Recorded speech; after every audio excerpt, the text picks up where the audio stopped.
అనంతపురం జిల్లా కళ్యాణదుర్గం అసెంబ్లీలో జరిగిన అత్యంత బాధాకరమైన సంఘటన అలివినేని సురేంద్రబాబు నాయకత్వంలో ప్రచారం పెడుతున్న సమయంలో టీడీపీ జిల్లా కన్వీనర్ వైపీ రమేష్ పై దాడిని భారతీయ జనతా పార్టీ తీవ్రంగా ఖండిస్తుంది. వైసీపీ కార్యకర్తలు ఓడిపోతామనే భయంతో భౌతికంగా దాడులకు దిగుతున్నారన్నారు. ఇది సరైన పద్ధతి కాదు. ప్రజాస్వామ్యంలో అందరూ ఒక్కటే. దీన్ని గుర్తించి అందరూ సమన్వయం పాటించాలని భారతీయ జనతా పార్టీ డిమాండ్ చేస్తుంది.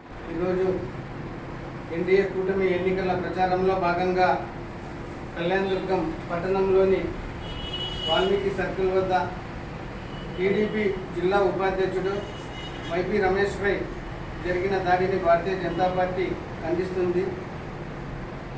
భారతీయ జనతా పార్టీ టీడీపీ జనసేన కూటమి ఆధ్వర్యంలో విజయం ఖాయమని ప్రజలు నిర్ధారించిన సమయంలో వైసీపీ నాయకులు అభద్రతా భావంలో ఓడిపోతామనే భయంతో టీడీపీ నాయకులపైన, భారతీయ జనతా పార్టీ జనసేన నాయకుల కార్యకర్తలపైన దాడులు చేయడం ఏమైనా చర్యగా అభివర్ణిస్తున్నాం.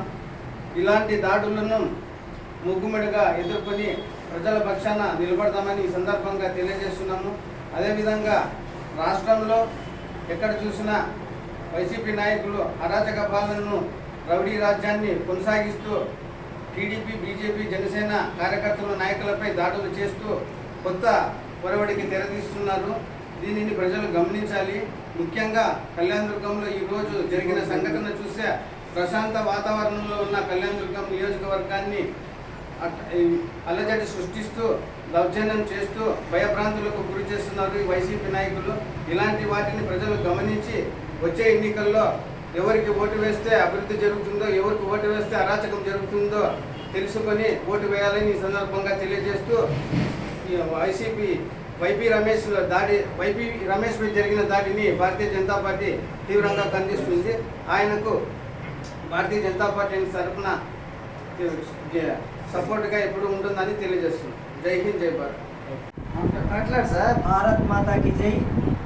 ఈరోజు కళ్యాణదుర్గం పట్టణం నందు బీజేపీ, జనసేన, తెలుగుదేశం పార్టీ ఉమ్మడి అభ్యర్థి అయినటువంటి అలివినేని సురేంద్రబాబుకు మద్దతుగా ప్రచారాన్ని నిర్వహిస్తున్న క్రమంలో వైసీపీ నాయకులు తెలుగుదేశం ప్రచారాన్ని అడ్డుకోవడంలో ఉద్దేశంగా అడ్డుకు రావడం వల్ల అక్కడ చిన్న ఘర్షణ వాతావరణం నెలకొంది. ఈ క్రమంలో తెలుగుదేశం అనంతపురం జిల్లా ఉపాధ్యక్షుడు, మాజీ మున్సిపల్ చైర్మన్ వైపీ రమేష్ గారి పైన దాడి చేయడం అనేది చాలా అత్యంత దారుణమైనటువంటి సంఘటనగా పేర్కొంటూ ఈ యొక్క సంఘటనకు, ఈ యొక్క దాడికి బాధ్యులైనటువంటి వారిపై కఠినమైనటువంటి చట్టపరమైనటువంటి చర్యలు తీసుకోవాలని భారతీయ జనతా పార్టీ కళ్యాణదుర్గం శాఖ కోరుతుంది. భారత్ మాతాకి జై.